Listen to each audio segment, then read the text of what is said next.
This week, we flipped the script. In the leadership and communication section, executives in tech say staff attrition is rising.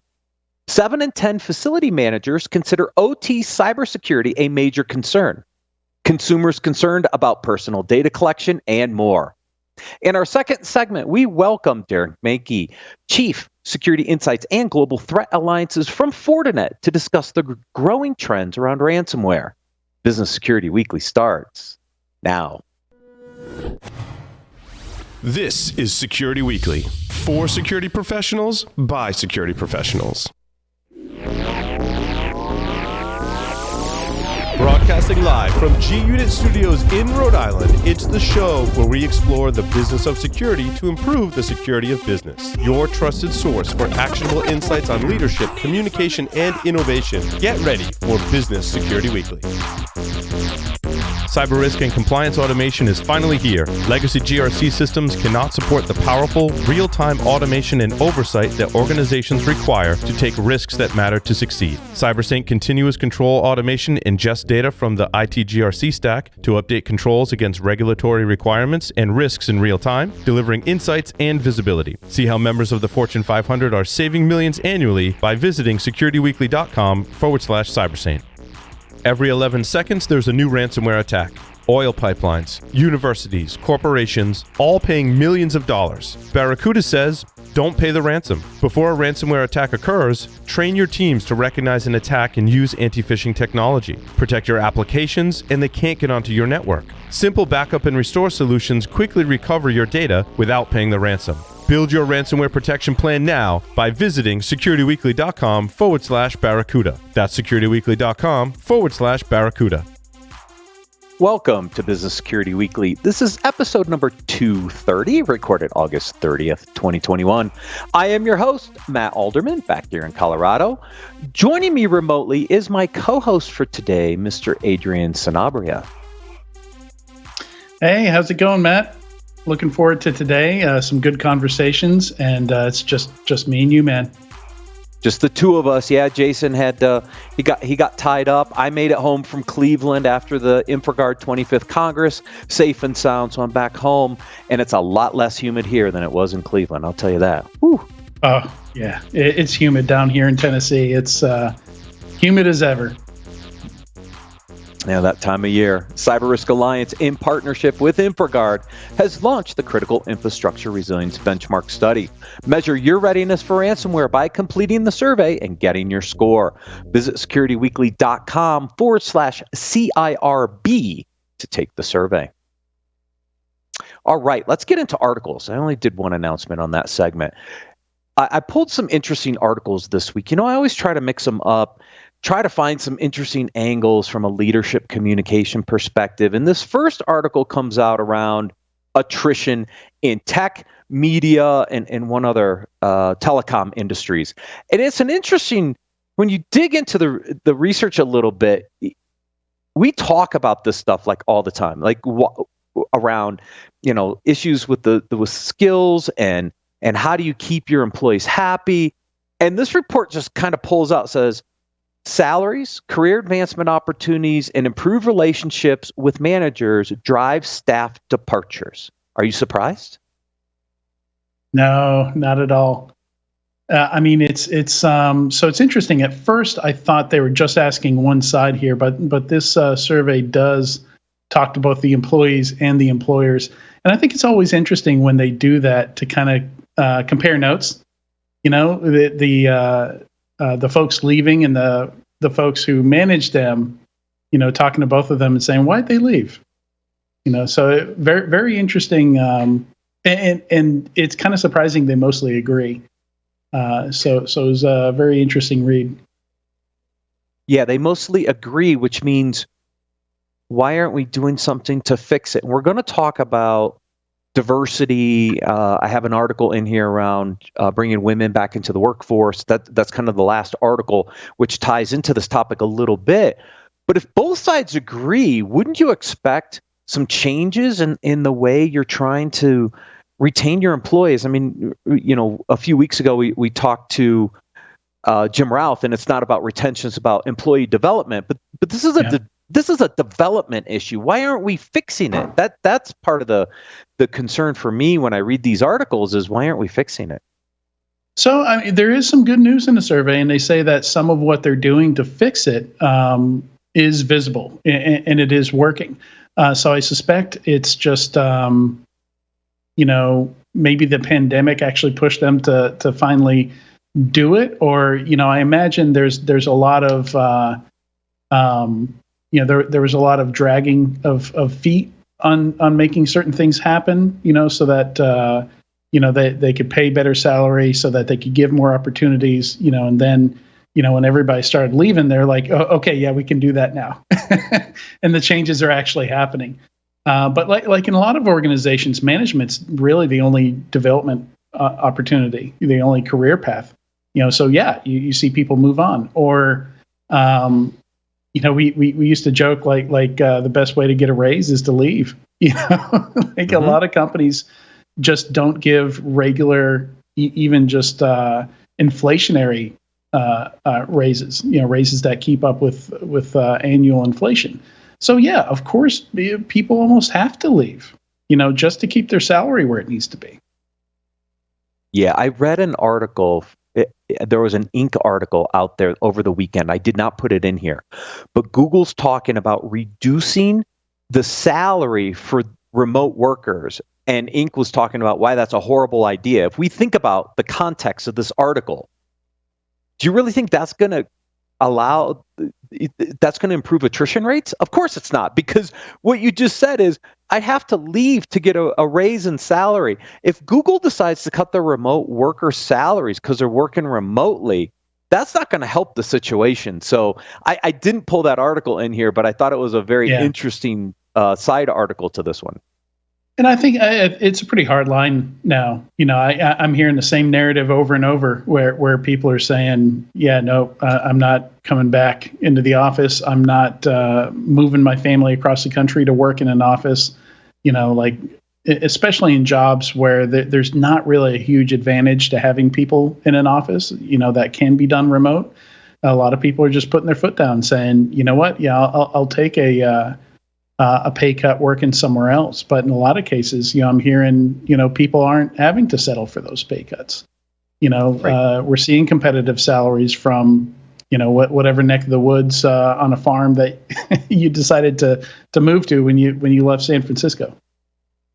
Yes, and you're still paying for your own electric, your own office space, your own bandwidth, because you're not getting reimbursed for that. I mean, most organizations aren't reimbursing for that. Some might, but that's not our standard corporate policy. So I bear the burden of all my equipment and everything else working from home. So there's still some costs in there. I thought it was a very interesting article that coincides with this one to say if salaries is part of why we're losing our good folks, something like what Google's proposing is just disastrous. Anyways. Yeah, and I think some businesses are realizing, look, there's more advantages than disadvantages here for us. Bigger talent pool that we can choose from.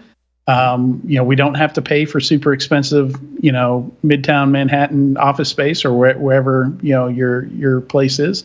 We've already seen tons of people either entirely leave office space or downsize during the pandemic, and I'm not sure they're going back anytime soon. Yeah, that's for sure. Next article, 10 steps to protect intellectual property.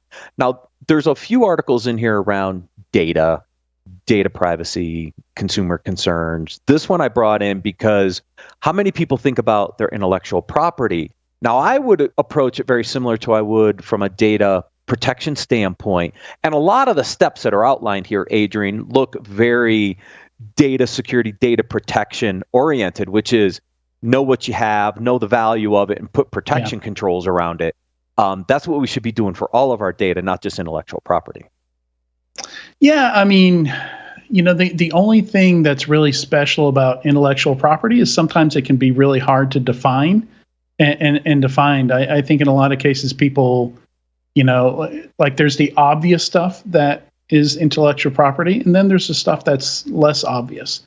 And not all intellectual property needs to be protected the same. Like, if your IP is, if you're a video game development company, or you make music or you make computer software, your IP has to go into people's hands. Like there's no protecting that from them. Like it has to be installed on their system, or it has to go to Spotify and get streamed onto their phone. And sure, there's ways to record that, to reverse engineer that, and just certain things you have to live with. Right. Absolutely. Related to this article, respondents wary of personal data collection. Again, there's some interesting articles in here around data, and we continue to see this privacy uptick. But the first one, 83% of respondents would not be willing to share their data to help businesses make better products and services. That's a really big number. And part of this collection is, people are like, well, if you want to help us improve our products, allow us to use your personal information. 83% are like, yeah, no thanks. I'm not interested. Yeah, and when you put it that way, when you word it that way, of course they're going to say no. Of course they're going to say, they're not going to willingly share their data. But when you ask them in the right circumstances, like, do you want to pay $4.99 for this app or not pay $49.99 for this app? Then they end up saying yes to this question because they're not really being asked this question. I think that, and that's where stuff like GDPR comes in, and a lot of this privacy regulation where until we do that, people are going to give it away without knowing they're giving it away all day, every day. Yeah. And company, 64% say companies aren't doing enough to protect consumer data. Internally, 33% of employers are saying, I wouldn't trust business leaders to protect the consumer data. So that was interesting. They flipped it internally. So 64% of consumers don't trust them. 33% of internal employees don't trust their own company to protect it. So there's some interesting numbers in here. And again, we're going to see changes in the way data is collected, privacy concerns are regulated over time with, I think Colorado was the third one to implement privacy legislation. GDPR is going through some changes. This topic is not going to go away. And I think it's something leaders have to really think about. Do I need the data? Should I be collecting it? If I'm going to collect it, I better come up with a way to protect that data in order to make my consumers happy. Because if you're consumer-based, or any data for that matter, but I mean, this could have ramifications from a reputation and a trust perspective later if you mismanage and allow that data to get breached. Yeah, I mean, look, this is the curse of data. The whole reason they're collecting it is to monetize it and to sell it. So it needs to be convenient. You need a convenience factor in there. And, it's really tough to balance security with that. So this is something you're going to run into every time when you've got data sets where by its nature, by definition, you're gathering it to share with another organization, some kind of ad tech company. That's how that free app gets paid for. That's how you save that $4.99. So it's tricky in the best of cases. Right. Which is why I pulled in this next article, how to build a data privacy program. Now, there's a lot of steps in here. I went to the key takeaways because I thought there were some very interesting takeaways. Know where your data is being stored and used, right? This is like PCI 101 back in the cardholder data days. You got to know where it is and where it's in use. Identify your data owners and classify that data, understand the value, and then put the right controls in place. And it talks a lot about access controls, and making sure you're doing, protection around that sensitive and secret information. These are just the basics, right? And if data privacy continues to head in the path that it's heading, then these are some of the things organizations need to do. This is why I keep saying app user data, because you see the tie-in. It's all about who has access to this data, what access levels do they have to it, do they even need access to this data? Yeah. Because that reduces the attack surface. Yeah, and as an ex-PCI QSA, as I'm sure Jeff would also tell you, PCI, that's just one kind of data. So, some of the lessons you learn from working with PCI data, I think apply kind of generally. And some of the things that you see when you're out there trying to reduce the risk of this sensitive data getting lost or stolen or misplaced. And generally, you find people opt for too much access. So a lot of people have access to it and don't really need it. And once you actually walk through their workflow with them and you ask them, okay, do you need, in the PCI world, it's the PAN, the actual credit card number. Do you actually need to see that? In a lot of cases, they need to enter it into a system to do a lookup, but they don't need to be able to retrieve it. And those two things are very different. Like someone on the phone with you, telling you the credit card number and you entering it into a field on a form, you're only being exposed to one piece of data at a time, and you're not writing it down anywhere. It's gone as soon as you're done. You're not going to remember that number later. But then, compare that with, some of these organizations where they haven't really thought about it, and any given employee can just query the entire database, of all these credit card numbers. But like the difference between those things is huge, and you just have to sit down with people, walk through their processes, and tighten things up and change some of those things. One of the key trends I saw coming out of PCI was this concept of tokenization. Yeah. And in the credit card space, we tokenize the credit card number and other things. Do you see tokenization as a way to protect some of this other sensitive data in these databases? Are we applying it to other data types outside of the credit card data? And that's effectively so tokenization can be a bit of a burden to manage, because somewhere there needs to be a system that can reference between the token and the actual piece of data. So we're also seeing homomorphic encryption quite a bit as well. So it's format preserving encryption, where you could perform queries and searches and things like that on data without decrypting it. And I've completely failed every time I've tried to understand the math and the technical details behind it. And I've at least 6 years ago, I've had a lot of people tell me it's not quite there yet. It's fairly easy to defeat. But yeah, again, PCI, the lessons around PCI and the controls there. There's nothing special about credit card numbers. You can in fact, in the credit monitoring world, there's a standard called EI3PA, and they literally copied and pasted PCI 1.2, I think, and just did a find replace on credit card number to credit report. So it really can be copied and pasted and applied to other types of data.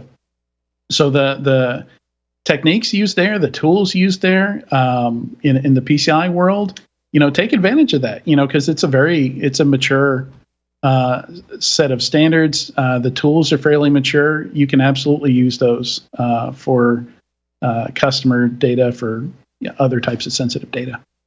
Right, because if you do it right, then you don't have access to the raw data. You allow this middle system to deal with the tokens and the conversions. That also simplifies, well, I don't know if it simplifies, but it takes some of that burden away from the application teams having access to the raw data. That's why I asked the question, because it seems to have worked pretty well in the credit card space. Why haven't we applied it to other sensitive data pieces? Right.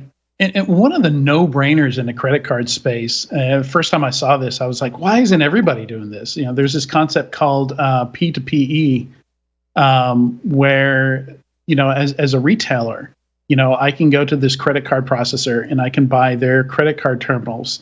And when somebody swipes their credit card number or now inserts it, it encrypts it right there on the terminal. So even when it traverses the POS system, it's already encrypted, and it's encrypted all the way to the credit card processor. Now, there's only like 1,200 credit card processors in the world, something like that, last time I checked. It's a lot easier to secure 1,200 credit card processors than it is, the 80 million merchants, or however many merchants are in the world, down to your smallest coffee shop.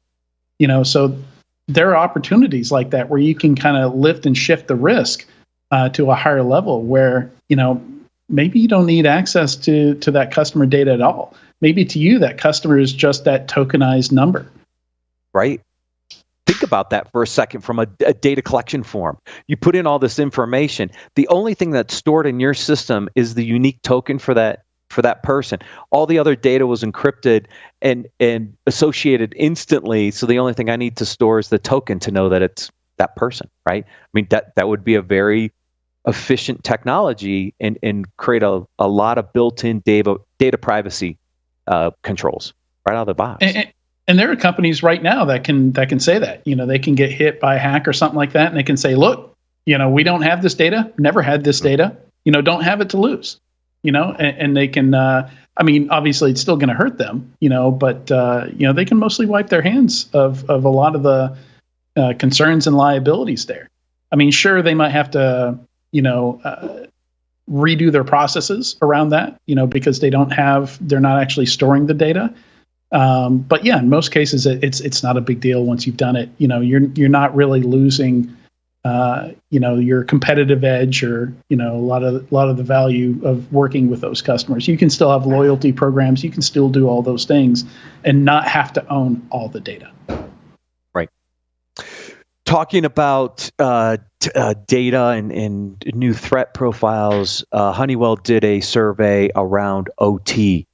And look, we knew this was coming, right?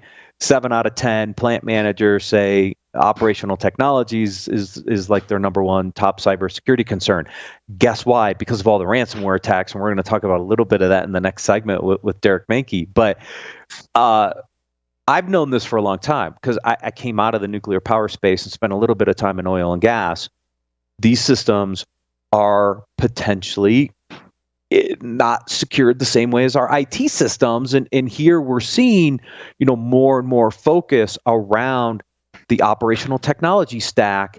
And it looks like more investment coming to secure these systems. 56% of the respondents are currently more willing to invest in safety-focused solutions. Now, why safety-focused solutions? Because safety, not security, is the message for most of these critical infrastructure areas. It's more about safety than it is security. Talked about this a few times in past episodes.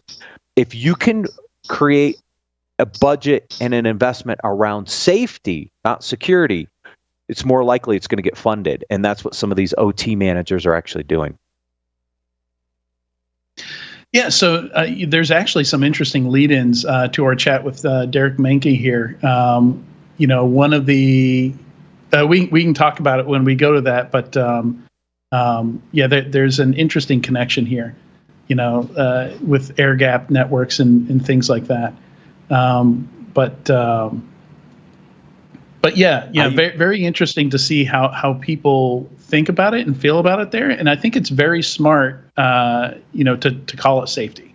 I think that's something, especially for security leaders, always need to think about is, what terminology do I use? How do I talk about this in a way, that the people I'm trying to educate, that I'm trying to get to care about this, that it's going to connect with them. And absolutely in OT, it's safety. It's, in a world that's had OSHA as long as they can remember, that's the right term to use. Yes, it's exactly right. It was all about number of days without an injury on the job. And it was all OSHA reporting. I'm telling you, that's the way we lived. Yeah. Yep. This next article, when I read the headline, I'm like, security blind spots persist as companies crossbreed security with DevOps. Yes, you're right. And I wanted a solution. I wanted some guidance. And I really didn't get it. You got to go all the way down to the bottom. And there's some interesting research from Puppet in here, but it doesn't really give you guidance on how to eliminate these blind spots. I was a little like, darn it, I didn't get what I wanted out of this article. Yeah, it's always frustrating because absolutely it's a thing, and I'm not sure where they're going with the blind spots. But definitely DevSecOps, and a lot of it has to do with the speed at which a lot of the technologies used by DevSecOps kind of grew up.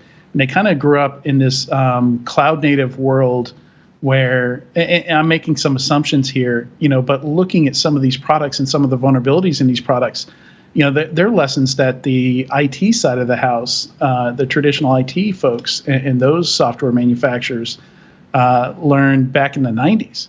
I was kind of shocked to find out that default Kubernetes, had an API open that you could request, that you could access credentials with, and those credentials were not protected in any way.